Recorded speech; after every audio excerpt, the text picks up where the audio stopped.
Okay, good afternoon, everyone, and thank you for joining us today on the Medical Billing Mastermind Group. Today, we're going to talk about sales and marketing, and specifically how to create a sales interaction sequence to turn qualified leads into clients. When selecting the topic for today, marketing seemed like a great topic to kick off 2018, and January is a great time to create a plan and plant the seeds to see your company grow in 2018. I thought that James Riviezza would be the perfect person to educate us on sales. James is a good friend and has helped me with my marketing roadmap and created a marketing process that worked best for me. There are lots of marketing companies out there, but what's unique about James and his company is that he has an out-of-the-box marketing solutions, and he works specifically in healthcare for medical practices and physicians. You'll see a survey come up at the end of this call. Please provide your feedback. We planned on having a series of three masterminds on sales and marketing because there is so much to cover, but we want this to be beneficial for all the people on the call. So please provide your feedback and let us know if you want to hear more about marketing. And then we have other topics that we want to discuss throughout the year. We're going to have a calendar with all the dates of all the upcoming marketing mastermind meetings on our website, on my website, 4dglobalinc.com. So I will let you know as soon as we have all that firmed up, but it's going to be based on your responses from the survey. Okay, just mark your calendars now that our next call is scheduled for February 7th. Okay, without further ado, I would like to introduce you to James. And we have a lot to cover today. So James, go ahead, jump right in. Perfect. Okay, looks good. Let me get set up. Okay, I think we're in good shape, right? You can see everything? See the presentation? Good. All right. Well, thanks, everybody. I'm really, really happy to be here. Thanks for a great introduction, Hani. I see that we have a few more people still jumping on.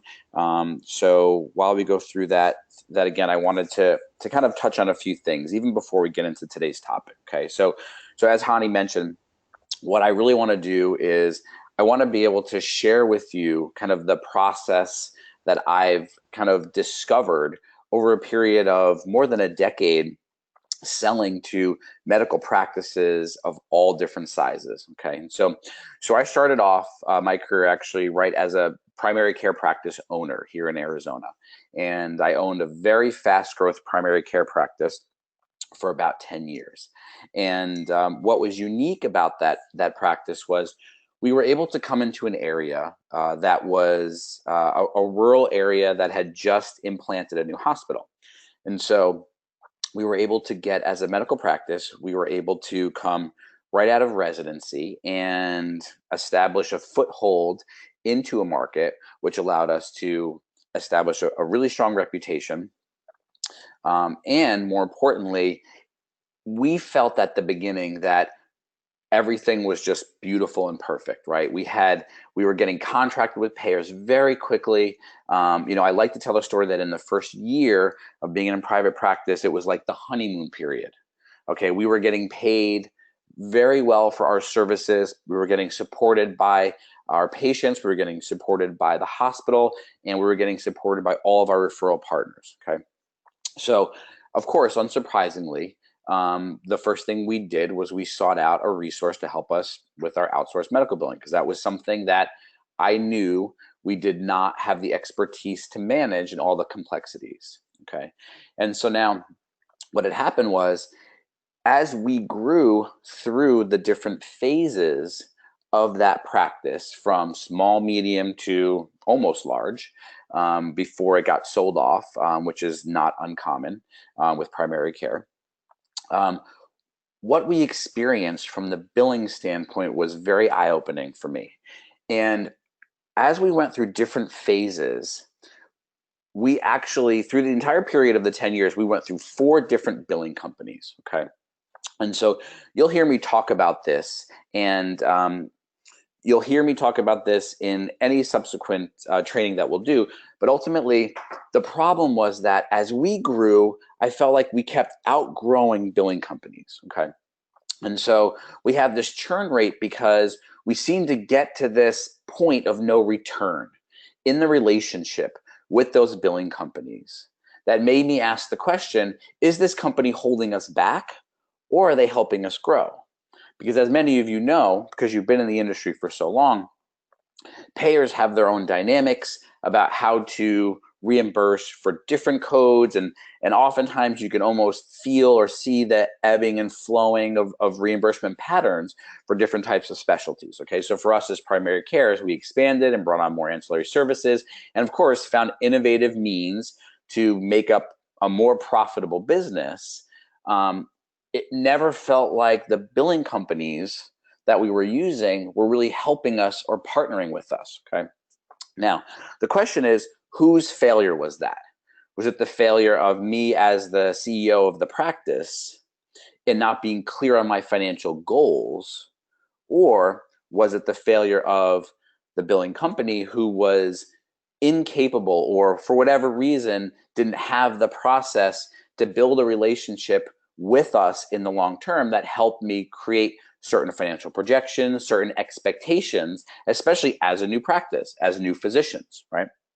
And so while again, now I'm not a physician, but we grew to a staff of a little over a half a dozen of mid-levels and DOs and MDs, okay? And so my point is that that experience told me so much about how to create a service, because now, of course, then I went on to become a practice management consultant and have been doing that for quite a bit of time and have grown those services into being something that practices can use and leverage in order to help meet those challenges, okay? Especially the challenges that we're seeing now with the changes that are happening. And there's always changes happening, right? And again, your practices are relying on you to navigate them through those challenges, okay? And so if we don't accept that responsibility, we're always going to have friction with the clients that we bring on, okay? And so that's why I'm so excited about this topic, because again, this topic is kind of more of like a part 2 of a series that we have in mind. Part 1 is called How to Market Your Medical Billing Services Even Without a Budget. And you can find that entire training that Hani and I did together on her website, on the 40globalinc.com website. So I definitely encourage you guys to write that down and take a look at that as soon as you can, because what that helps you do is kind of create the foundation for what we're going to cover today. Okay, and so without going too much further on that, let's just jump into the topic. Okay, so let's make sure. Okay, so again, so I'm really happy to be here with all of you and really appreciative of Hani to invite me here in front of all of you, because I know you guys have built such a trusted resource together. So again, for me, I've got 2 main companies. One is called Practice on Your Terms. Now, with Practice on Your Terms, that's my practice management consulting group. Inside of that, over the past 5 years, I've built practice management education, seminars, training, online forums, webinars for over 15,000 physicians, okay? And so inside of that process, it's allowed me to get real information about what their key challenges are, okay? Now, again, because we're experts in the industry, we can all make assumptions based on our experiences of what the challenges are for the prospects that we're trying to bring on as clients, okay? But the thing that I learned is every time I made an assumption about what the real problem was behind that practice's financial problems, failures, okay, every time I made an assumption, it was something that I was completely off base. I was completely off base. And every time I made an assumption, the more that I powered through with that assumption in my process of trying to sell my services to them, the more disconnected I became to that client, okay? And so even the ones that I managed to close and bring on as partners, unsurprisingly, over time, that disconnect just grew bigger and bigger. Okay, so again, very similar to the story that I had told you with as an owner of the primary care practice, bringing on those billing companies, because that relationship was never really based on the right foundation, the disconnect just grew and grew and grew until I decided there must be another billing, this billing company is holding us back, so let me see what else is out there. Okay. So my goal for this entire training here, this session, is to help us understand how to avoid that at the beginning. Okay. And I'm going to show you the system that I've been using to start off on the right foot to build the right type of relationship with those clients. Okay. So here's basically kind of this is for you, you're in the right place if, okay? So if you're tired of wasting time with prospect meetings that go nowhere, right? So we've all been there. We've all somehow finally found a way to get in front of a decision maker, whether we've been using, cold calling or call centers, or even if you've given, talks, we've been in those situations where we have had no idea if they were even ready to make a change. Okay. And we've all spent hours pitching prospects, only to find out that they're really not looking to do anything different. They just want to see what else is out there. Right. And so I know you've all been in that experience in particular, with, like I had said, because of this epidemic of churn, with billing companies and billing company services. Okay. And so next, if you feel like your practices blame you for every mistake and payment shortfall, again, right? So because so many practices have limited insight into what's going on in their revenue cycle, unfortunately, as a billing provider, as the revenue cycle expert, on your end, you're the ones who become scapegoated for all that. It doesn't matter whose fault it is. It doesn't matter what the problem is. It doesn't matter if it's because of collections and high patient deductibles, or what the front office is doing, or they're not collecting demographics, or they're putting the wrong send claims to addresses, when they bring on new patients. All of those things don't matter to them. The billing company still gets scapegoated for it, right? And so then finally, this is for you. If you feel like you're competing with other medical billing companies, right, kind of pitching the same services over and over and over again, and then the clients, the physicians, the owners, the CEOs, the practice managers are coming back to you, and your only negotiating power is to go lower and lower with your fees. Okay. So that's happening because they're not seeing you as that trusted advisor. Okay. And so again, one of the end results of this training is that I'm gonna hopefully put you in a place where you know how to start off that interaction, to start off the sales process once you identify that lead, into a place where they do see you as a value add to their practice. Okay. And so that way they don't see you as just a pair of hands to do the heavy lifting, to submit claims, or to chase patients down for collections, or even to help them just do their coding. Okay. And so that's key. And when you do that, just imagine how much stronger that long-term relationship is going to be with those practices. And then ultimately what they're willing to pay, how they're willing to partner with you, because they understand that you are benefiting them financially in the long term. Okay. Okay, so let's get started. So real quick, like I had mentioned, all of you are probably doing something specific for your marketing. Okay. So what I really want you to do is I want you guys, it looks like you can enter things here in either the chat or the questions. Go ahead right now and put in either one of those boxes what you're currently doing. Okay. And so a Kickstarter is, some of you may be using call centers. Some of you are doing cold calling. Some of you may be using internet marketing. Some of you may be just relying on referrals. Okay. So go ahead and put in there so I can see really what you feel, what marketing process or system or strategy or tactic is getting you the most amount of clients for your business. Okay. All right.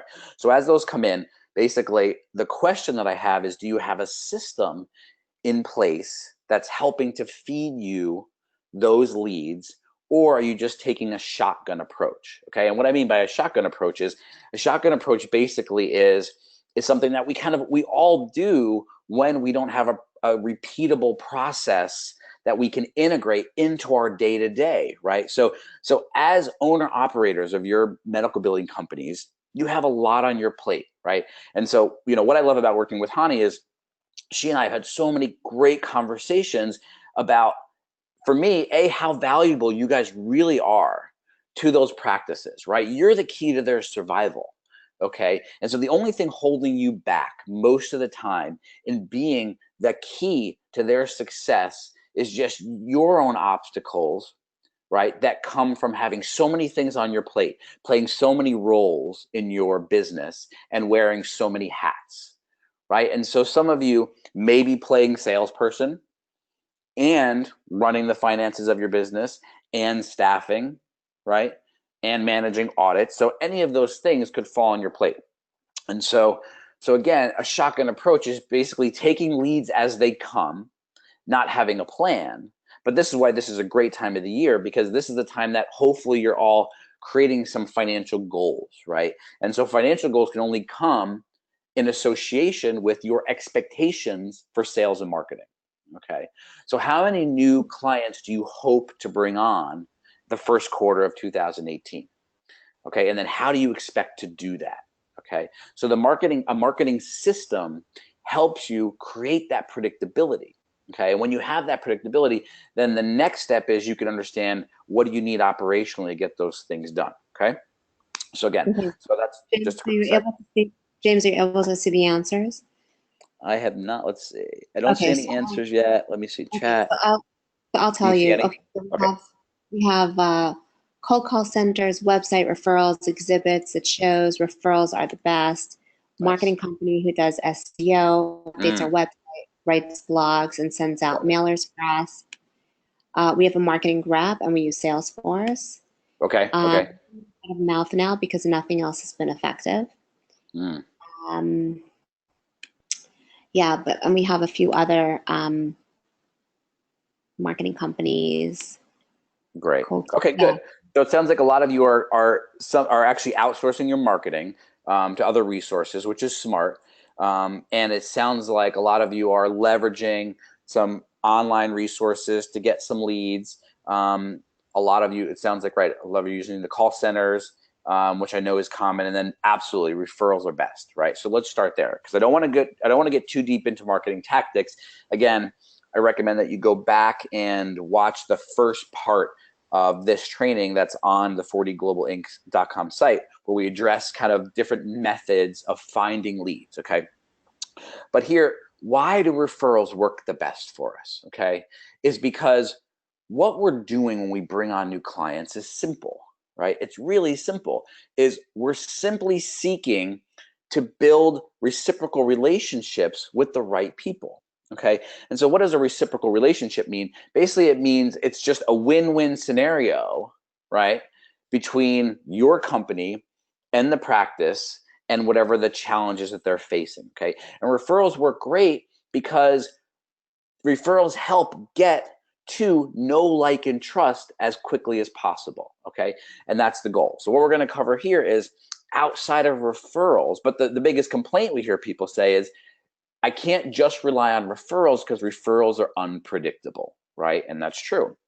Now, hopefully a lot of you have leveraged the success of your referrals into some type of process, but a lot of you are, again, trying different tactics that bring you leads which may or may not be qualified or may not be the right fit for you, right? And that's when we talk about things like close rates, conversion rates, all of those things, okay? So again, for today, what we want to do is we want to focus on the relationship that we're building, okay? And understanding that sales is simply a process of building that relationship, okay? And so here's the starting point. So for me, the big aha moment that I had is that as we go about and seek out ideal clients for our services, okay, we're creating a dynamic in that relationship that's very common to our personal lives, right? Which is that oftentimes there's one person that's the pursuee, right? And one person that's the pursuer, or the chaser, right? And another way to say it, or the runner, okay? And so the mistake that I've seen so many medical billing companies make, and the ones that I've worked with over the course of the years, and I've also worked with a lot of the new EHR companies. I work with different companies that are all trying to connect, that are trying to understand how to make a real psychological connection to their prospects, okay? And so what I find the mistake that they make is they make the assumption that these are individuals that are very busy, which is true, and don't have a lot of time for me, okay? Which again is a false assumption, and are really, what I'm giving them is not, it's big in my mind, but they don't understand the benefit of what I'm giving them, okay? And again, that's true. So at the end of this, you're going to understand how to show them, instead of just tell them, show them the benefit that you provide, so that you stop being the chaser in the relationship, right? And so my quick hint on the answer to this question basically is, if you're still playing the numbers game, right, in your sales process or your marketing process, which means you have however you're getting leads and they're coming in and they're unqualified and you don't really know where they're at and you're not focused on a niche or a specialty. And if you are, that's great, because that means you're ahead of the game. If not, that means you're always reinventing your discovery process. You're always reinventing your sales process, right? And so if you're playing that numbers game all the time, then it's likely that you're not allowing yourself to build a genuine relationship where you present in the right way the value that you bring to those practices, okay? And you're just chasing them, trying to get their time, fighting them for a moment of their time, just to give them the one-sided presentation, before you even have a chance to really hear what their main challenges are, okay? Okay, so here's the other part of that is, the thing we have to remember from a psychological standpoint, right? And I'm sharing my experience with multiple conversations. I know a lot of you have had conversations, good ones, with your clients, with your physicians, and a lot of you may give me a big amen on this one, and some of you may disagree with it. But ultimately, we're forced, when we ask them about their revenue, when we're asking them about their billing, about their coding, about their reimbursements, we're forcing them to face the problem that they're in most denial about. Right? So do you guys agree with that? So ultimately, what I've heard from so many physicians is the ones that have been in private practice, and I've worked with a lot of them that have brought me in to turn around their practice, and financially I've gotten them there, and then they've ended up selling their practices anyway, because they've really come to the conclusion, I don't want to deal with the business side anymore. I'm tired of feeling the way I feel when insurance companies pay me less and less and nobody cares about it. Right? So this is the internal dialogue that's going on in our prospects' minds. Okay, so we have to start from that foundation and understand that we're forcing them to face a problem that they're most in denial about. Okay, and so A, we have to be gentle. B, we have to understand that, like a kid, if we just tell them to do it, then that just reinforces the wall that they put up. Right? So again, the process I'm going to show you helps to gently integrate through their psychological barriers, right, into whatever their limiting beliefs are, so that they see you as the one to help them get to that brighter future, okay? And we do all of that in the sales interaction sequence, okay? And so that's why we're here. So the trajectory of every relationship starts at the beginning, that very first touch point, right? So really think about all of those different ways that you're generating those leads and what your next step is to reach out to them. Okay. Now, a lot of you offer kind of practice analysis sessions or free consultations or coding analysis, and all those are good, okay, because it's something that they need, okay? But something we're going to touch on in a little bit is what you need to understand is the thing that they need may not be the thing that they know they want, right?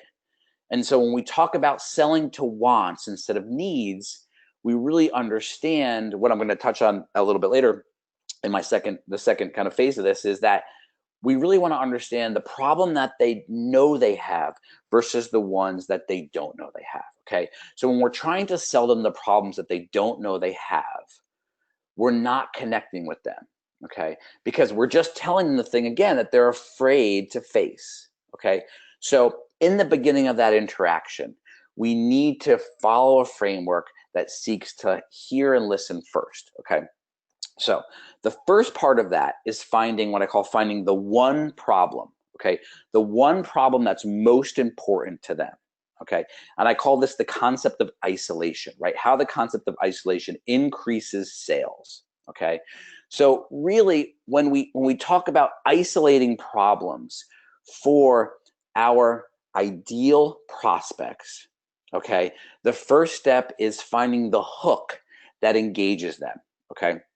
And so next I'm going to show you how to isolate and elevate, and what it means to elevate those problems. Isolate and elevate only the three main problems that your audience has, okay? So that you can help them differentiate who you are against your competition, and more importantly, helps them identify simple associations about your brand and who you are as a person and what you represent, how you can help them, okay?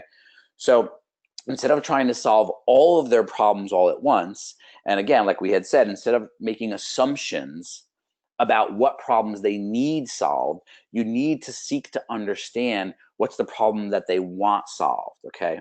And so that's where we move into once you get into a discovery process, and through that discovery, you're elevating the problem, okay? And something a term you'll hear me say next is poking the pain point, right? So if you don't elevate that problem, they'll never notice you in the sea of people that are trying to sell them their services, right?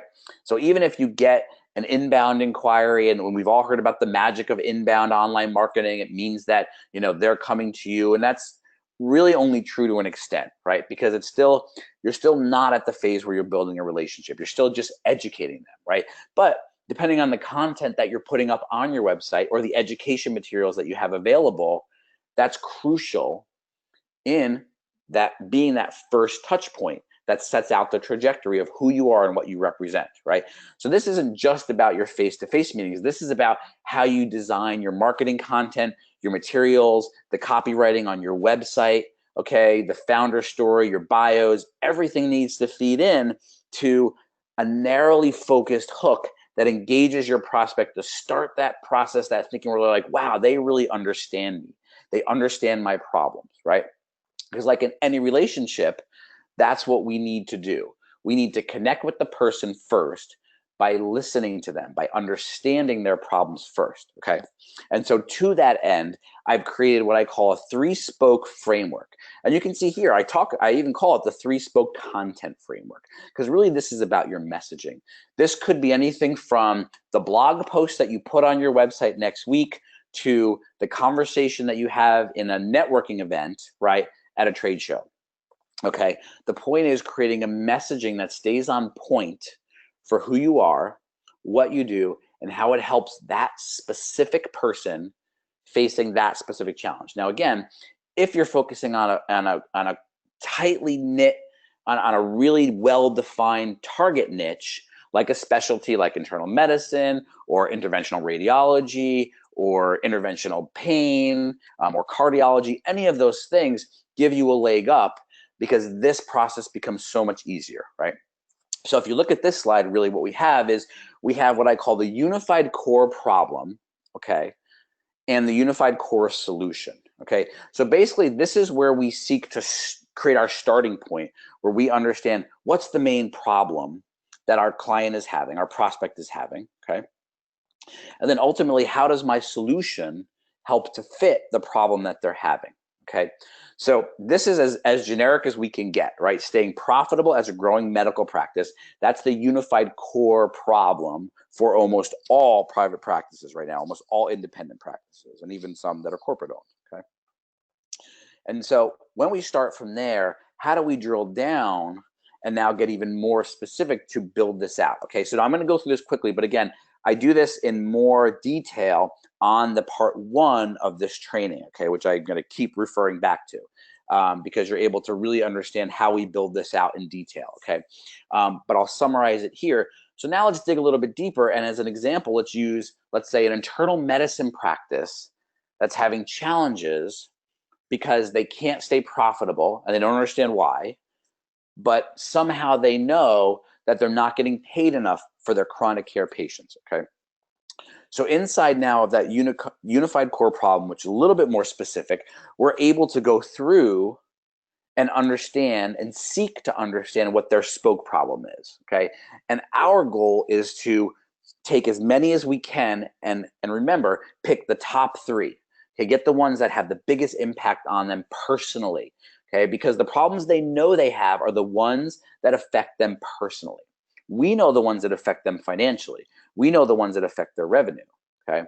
But the ones that affect them personally are the ones that motivate them to take action, okay? So in this case, spoke problem number 1 is that patient's no-show for their follow-up visits, okay?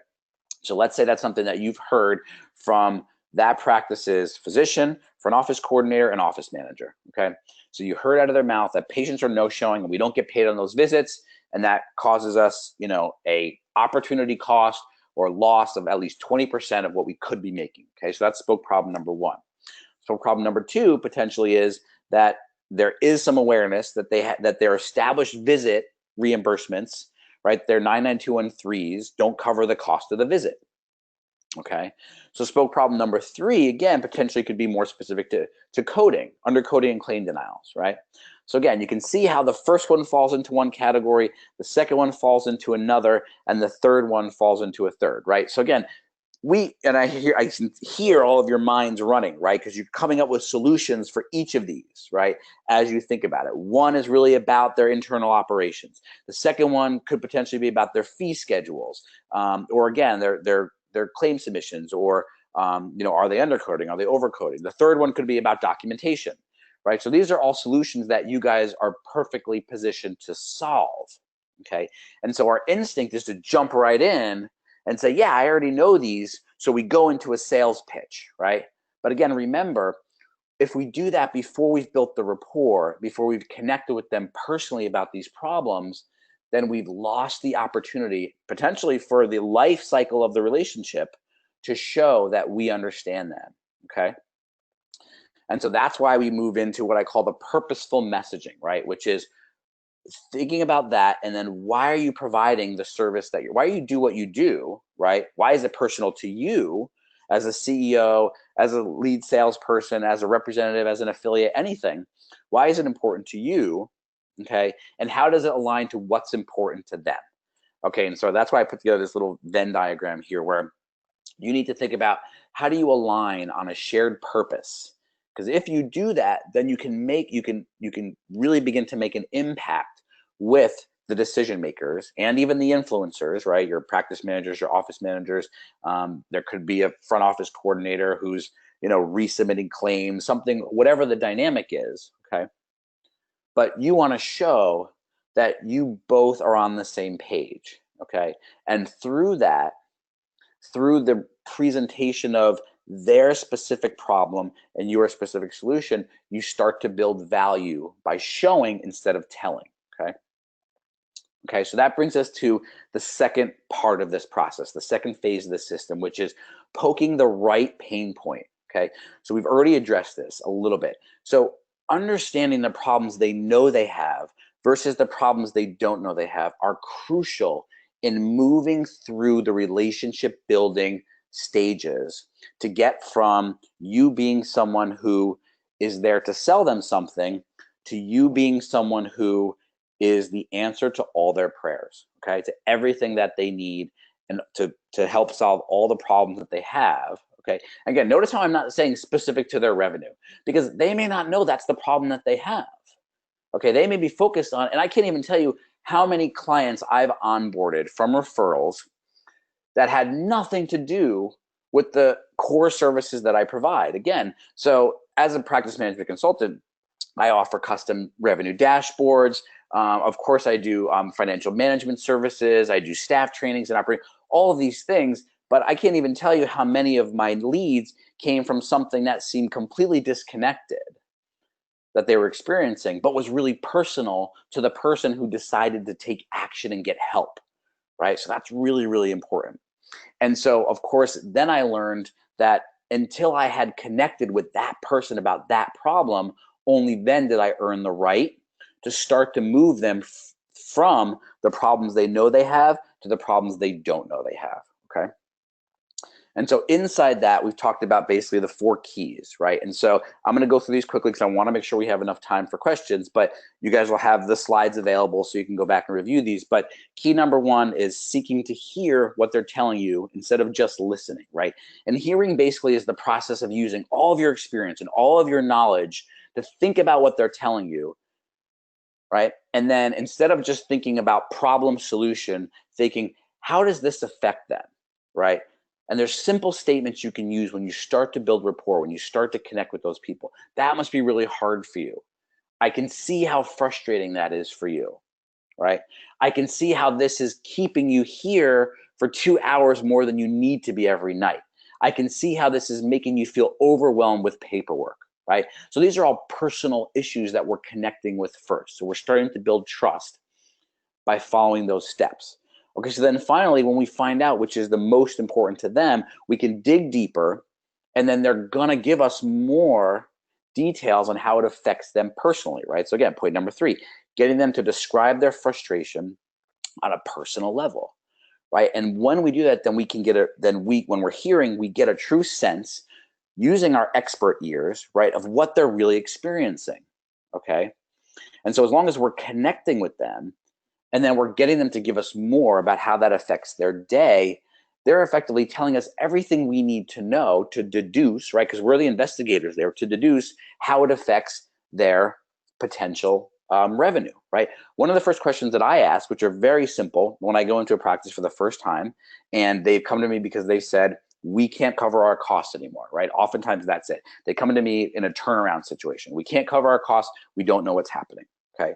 So I ask simple exploratory questions that have nothing to do with what are your numbers, what are you reporting, because I already know that they don't know what those numbers are.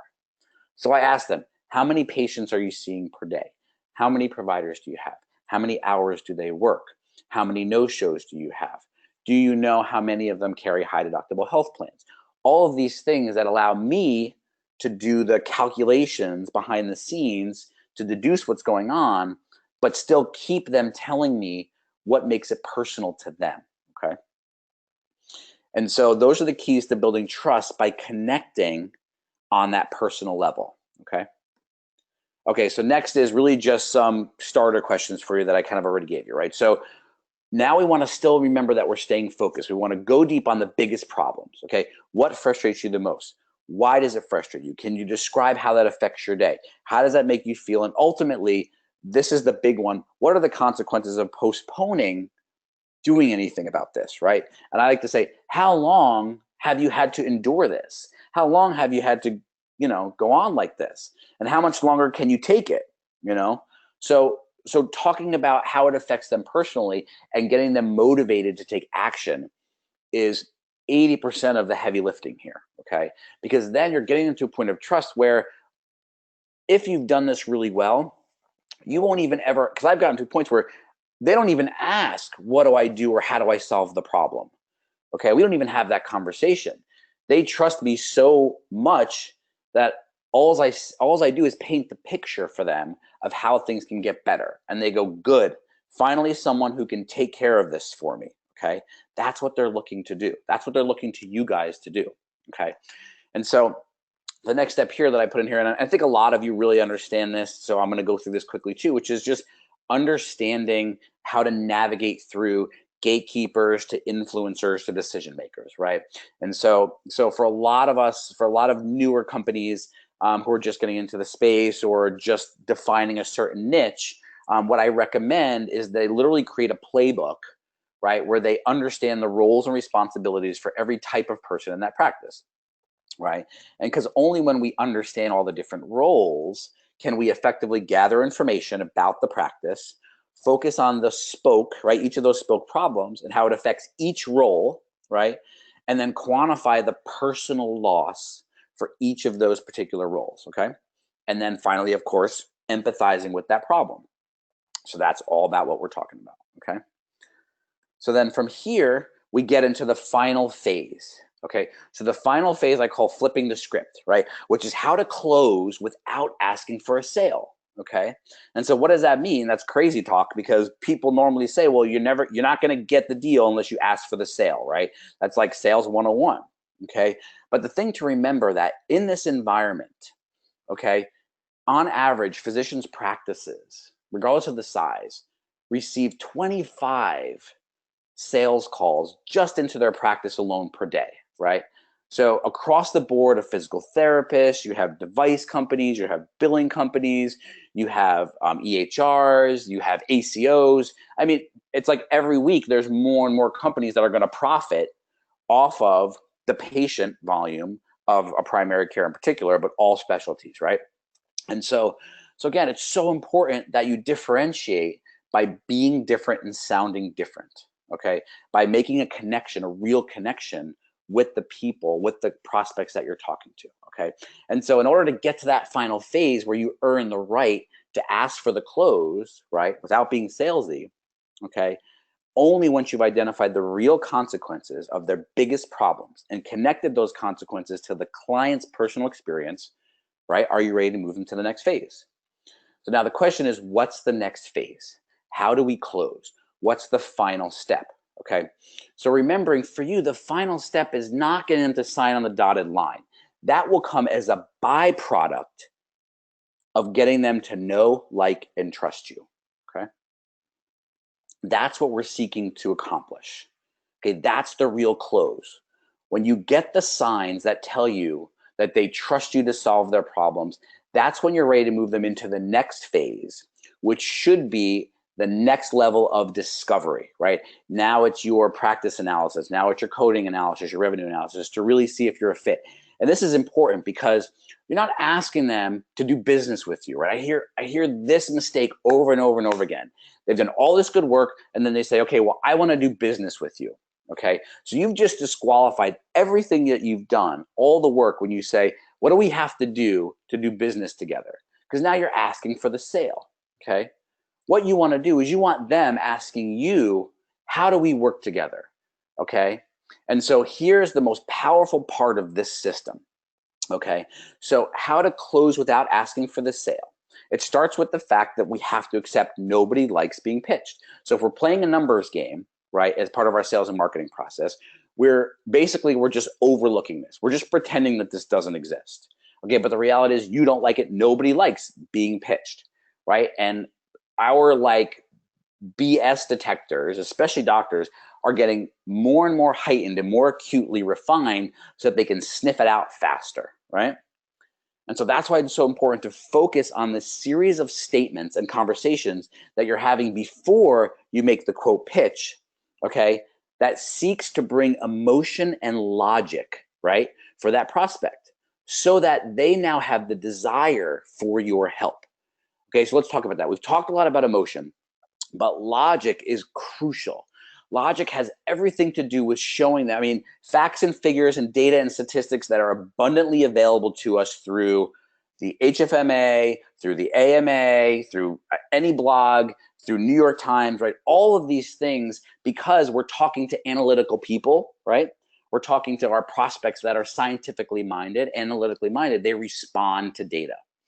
Okay, so when we have that potent combination of emotion and logic, okay, then they generate the desire to get help. And since you're the one connecting with them, they want it from you, okay? So now next is, finally, how do we make them understand who you are and how to do that, right? And so that's following a process I call the strategic narrative, okay?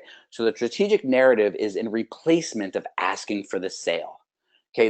The strategic narrative is showing them, following all these steps, why you are their knight in shining armor, why they're the savior to everything that keeps them up at night, right? And so here's how you do this, okay? You create a story about why you're there that has these 5 elements. Element number 1 is you start with the big undeniable change that creates the stakes, okay? So this will go something like this. Since 2015, Medicare's dramatic cost-cutting initiatives have been followed by commercial payers across all regions that have made it harder for you to get paid for the work that you do. They forced you to do more data entry, and they forced you to see more patients for less money, right? So that's the big change that they know is happening that creates the stakes for changing what they're doing something different. Okay, so step 2 is naming the enemy, right? So we've already kind of done that, right? We've already done that. We've called out Medicare, we've called out commercial payers. Now, the more specific you can be, the better, right? Because some of them will have something very specific. It could be Aetna. They could have just gone through this horrific contracting experience with Aetna, and that's their enemy, right? And so that way you want to focus there, but you want to name the enemy inside that story, okay? Then you tease the promised land. Wouldn't it be nice, because we already did this, wouldn't it be nice if you could spend all of your time just focusing on patient care and knowing that you're getting paid what you deserve for your visits and procedures without having to worry about all of that administrative work, right? You're teasing the promised land. Okay, now remember, you're not saying we can do this for you yet. You're just saying, wouldn't it be nice for you to experience that? You're planting that seed in their mind. Okay, next, this is where we talk about your capabilities, okay, as a revenue cycle expert. We talk about your ability to slay those monsters and everything that you've devised in your never-ending quest to solve this problem for them, right? So it's pretty dramatic. I mean, it sounds dramatic. One of my favorite quotes, I think, is Brian Tracy, where he says, sales is just the transference of emotion, right? I really like that. So again, that's what you're seeking to do. You're seeking to tell them, yeah, this sucks and it's not right, and that you feel the same way. We need to change this. And here's how we do that now for all of our other clients, right? Or here's the process or the system that we've devised. So this is where we get into presenting your best evidence, okay? And so like I had said, data works wonders. Case studies also work wonders, right? This is how we get our referrals. This is what we've done for this practice, Here's how we help them solve their specific problem, right? So you're building proof of concept, right? Proof of basically credibility, okay? And so again, notice how we're still not asking them to do business with us yet, okay? We're building the narrative. And if we can stay patient and continue to build this narrative and keep going back to discovery all the way through to the point where they literally say, okay, what do we have to do? That's when your response is everything, okay? When your response says, this is how we like to do this, okay? So that means everything. That moment when you know, because we've all been there, you know that moment where you've got them on the hook, they want to make a change and they're there, and there's that silence, and you say, okay, how do I earn your business? How do we work together on this, okay? We still shift the dynamic where we're still chasing just a little bit, okay? So what we want to do is we want to put it in place where they're coming to us and saying, okay, what's the next step? And you say, here's how we work with all of our clients. We're not just chasing you, we have a process, it's about us. And if you're a fit, we will know it at the end of this process, right? So now we're letting them know that we're the answer to all their perils, but we don't yet know if they're the right fit for our business.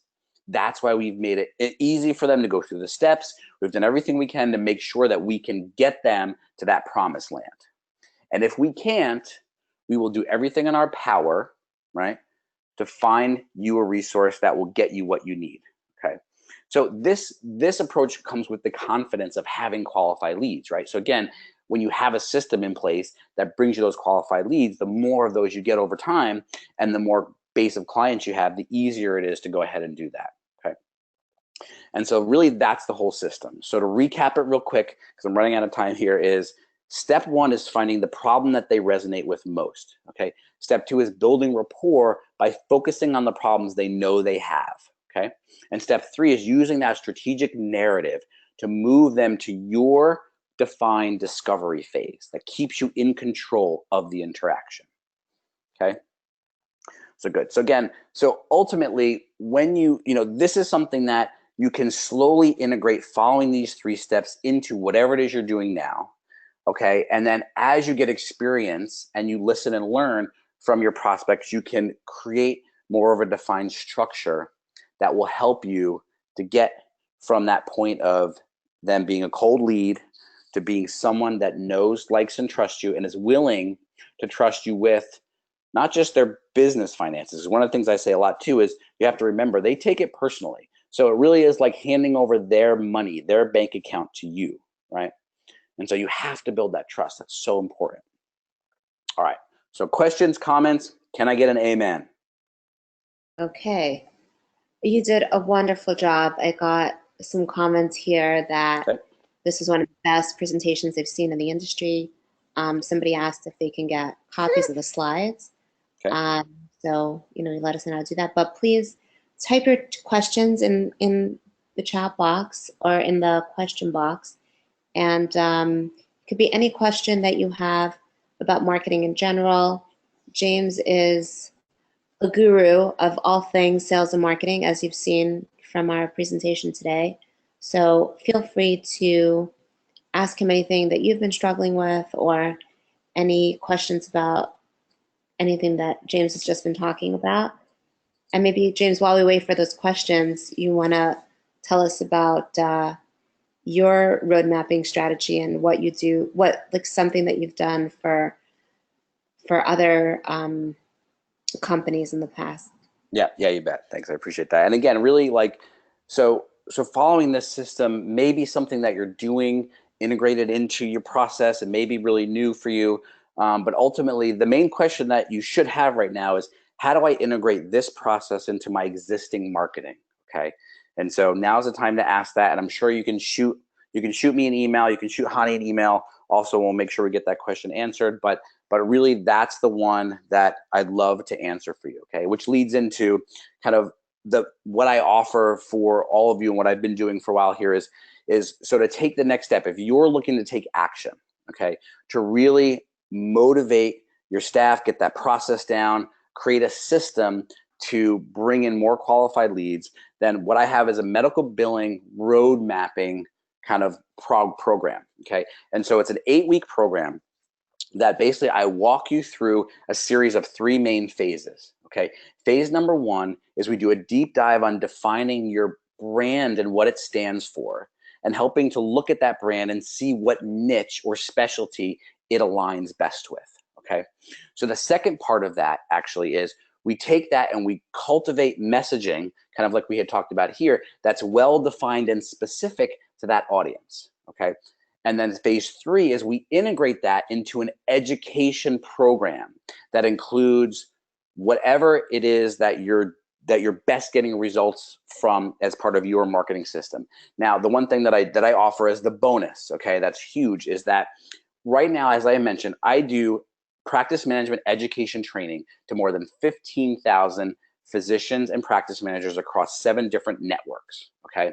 And so when you go through that program with me, where we create education content and we do a seminar, a webinar, much like this, I get that in front of all of those people. So you're going to get access to my network, okay, of 15,000 plus physicians and practice managers that are actively seeking out solutions. Okay, so that's huge. So that's really huge. So the first step in that really is just to go ahead and I think we have the call to action. You can send an email. I have a form that will run you through the steps to see if you're a good fit for that program. But if anybody's interested in that, please go ahead and put something in the chat here. And then, or you can go ahead and send an email to james@aflxhealth.com. Okay. So I appreciate that. Oh, good. Looks like we got some questions. Okay. I see that. Okay. Hope we will get copies of the slides. Thank you so much, Christy. I really appreciate that. It's so much my pleasure to be here to talk to everyone. How would you respond if the client will only focus on price? Oh, yes. Good. And that appears to be their only criteria. Okay. Perfect. So when we have a client who's only focusing on price, that's a sign that they're in kicking tires mode, right? That's the sign that they're in a toxic relationship with either their existing billing company, or maybe they're doing it in-house, okay? And they really just want to know, what is it going to take for them to do it? Now, again, it's not their fault. It's only because everyone hits them with that. Everyone leads off their sales pitches that way, okay? So you want to continue to redirect the conversation to the best of your ability. And the way to do that is to gently deflect the answer, right? If they're only focused on price, you say, well, I don't know what the price is going to be, because here's how I work with all of my clients. I will only work with you if I know I can get you at least X% increase in your revenue, right? Or this % of reduction in your denials. Okay, so something quantifiable to at least get started with them, to start that conversation or redirect them away from price. Okay, so that's my recommendation there, Christy. Again, if you're interested, we can book a time together, and I'm happy to talk a little bit more with you about that. That's definitely one of the things that I'm offering, is kind of like a consultation call, which I do, where I offer 20 to 30 minutes where we can go through any of your questions specific to this topic and or how to integrate them into your marketing process. Okay, and so let's take a look at David. David, thanks. Okay, how do you do this in a cold call situation on the phone? Perfect. Okay, so how do you move to a meeting to use these techniques? Okay, so let's start with the cold call. Okay, how are we doing on time? I know I'm talking fast. I want to get through this, but Okay, so cold call situation. So let's go back to how we looked at what the layout of the practice is. Okay, so the first thing is understanding who are you talking to when you cold call. So it's likely the first point of contact, your first gatekeeper is going to be your scheduler, your check-in person, right? Your checkout person. You want to quantify who you're talking to first, always. Okay, so then we go back to the framework. Which of those spoke problems most affects the person you're talking to, right? So again, let's take the internal medicine example. Okay, here, patients no showing for follow-up visits. Okay, that's something that if you're doing a cold call and you're hitting a gatekeeper, okay, and I like to recommend you can do two different things. The first thing I like to do is I like to start talking to that person as if I'm a patient and get a little bit of information out of them, okay, by connecting with their problem. Hey, it's Thursday. Is this, do you guys see a lot of no-shows today? Am I too late? Like, so something that interacts with them under the assumption that you're not a salesperson, okay? And that gets them going. I've had stories where I've kept front office coordinators on the phone for 40 minutes before they even asked who I was.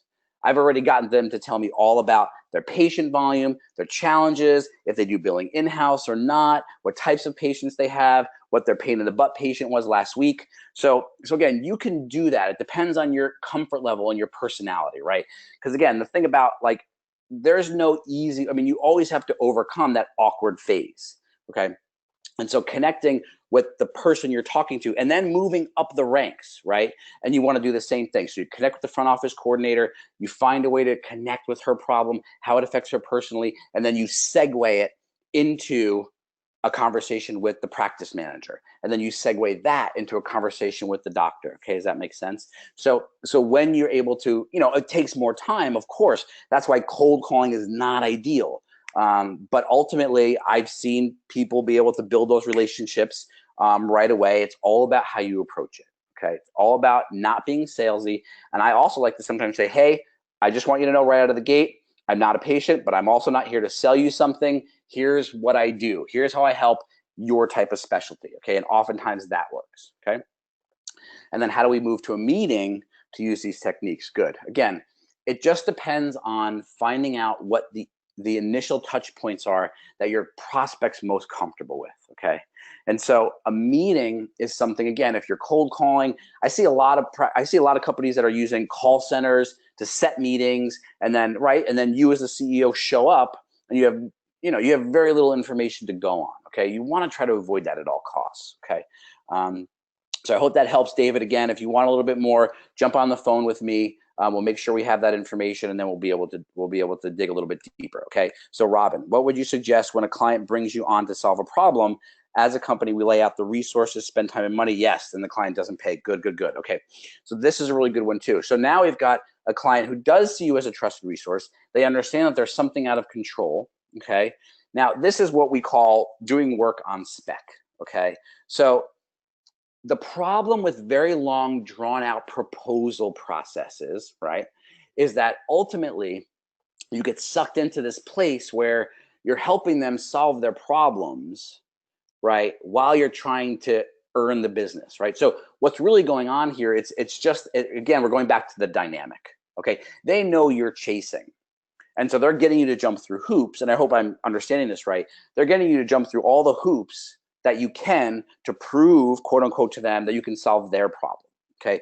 But again, when you focus more specifically on a specialty, when you can really get into the psychology of the specific challenges of those, the practice size, whether it's a physician owner operator or the practice manager or all of those things, then again, you can avoid that altogether, which is why I don't recommend you do discovery on spec, right?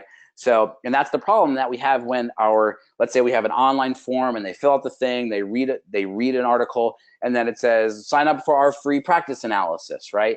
Now, but if we haven't defined that practice analysis, we can spend 10 to 20 hours building that, and then they decide, this isn't the right fit. I've worked with billing companies who do this for hospitals. They spend hundreds of hours chasing down large groups, right? And sometimes tens of thousands of dollars on the quote discovery phase, only to find out they weren't really ready to make a change. They just needed to find out what they were doing that could be better, right? So again, Robin, I hope that kind of answers your question. And again, feel free to jump on the phone with me so that we can talk a little bit more about that. So, all right, so looked like that's it. Any other questions? Honey, you seen any more there? No, I think this was great. I think we had great participation here. Yeah. And I think that, let's see, I think we should do a second call. James, you can tell us about, what you think the next topic is going to be about. What do you want to, we talked about education marketing. Yeah. And continuing, the conversation. Obviously, sit with us and see, how this works for you. And we'll come back next month and can bring more questions and we can have more interactive conversation about this. Perfect. Yeah. Please answer the survey so that we know what it is. It doesn't matter what we want to talk about. It really matters what you guys want to learn more about. And so look out for the survey. Let us know. Give us your feedback. We have topics about finance and operations and MIPS, and some other organizational challenges you may have. So let us know what you want to hear about, and I'll send out James's contact information as well as a copy of the slides and the recording so that you can, listen to this again if you need to, or just look at the slides again to just reinforce whatever James just said. Okay. Thank you so much for your time, and make sure to catch the other webinar that James and I did on my website at 4dglobalinc.com. I think you'll find that information really helpful. We talked about how to pursue leads or how to market without a budget. So check it out and let me know what you think. And I'll see you all next month on February 7th. Same time as today, 4 p.m. Eastern, 2 p.m. Mountain. And if there's any issue with the time that you think would be a better time for us to do it, but we found that 2 o'clock hits, the whole country where we're able to get people on the East and West Coast. So hope you can join that, and have a great day and see you soon. Great. Thanks, everyone.